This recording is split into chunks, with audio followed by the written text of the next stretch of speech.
একটি MS word ফাইলের মধ্যে আপনি চাইলে আরো কয়েকটি ফাইল লিংক করে রাখতে পারেন। যেখানে আপনি লিংক করবেন সেখানে কন্ট্রোল ধরে ক্লিক করা মাত্রই সেই ফাইলটি ওপেন হয়ে যাবে। ড্রাইভে গিয়ে বা মাই কম্পিউটারে গিয়ে খুঁজতে হবে না। ধরুন এখানে একটি শব্দের মধ্যে আমি একটি ফাইল লিংক করতে চাচ্ছি। আমি এই লিংক শব্দকে সিলেক্ট করব, করার পরে আমরা প্রেস করব control K. Control K press করা মাত্র এখানে দেখুন একটি বক্স ওপেন হয়েছে, এখানে ইনসার্ট হাইপার লিংক। এখানে আমরা কারেন্ট ফোল্ডার আছে, এটা আমি চাইলে এখান থেকে ব্রাউজ পেজ ক্লিক করে আমি যে কোনো অ্যাড্রেস নিয়ে আসতে পারি। অর্থাৎ আমার এখানে যতগুলো ফোল্ডার আমি এই পর্যন্ত ব্রাউজ করেছি আমার কম্পিউটারে সেগুলো এখানে দেখাচ্ছে।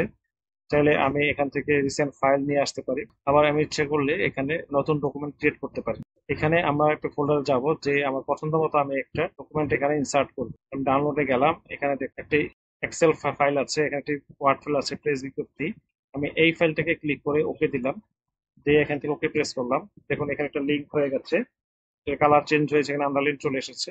আমি যখন কন্ট্রোল প্রেস করে এখানে ক্লিক করব তখনই ওই ফাইলটা ওপেন হয়ে যাবে। এভাবে আপনি যে কোনো প্রয়োজনীয় ফাইল একটি ফাইলের মধ্যে আরো কয়েকটি ফাইল ইনসার্ট লিংক করে রাখতে পারেন।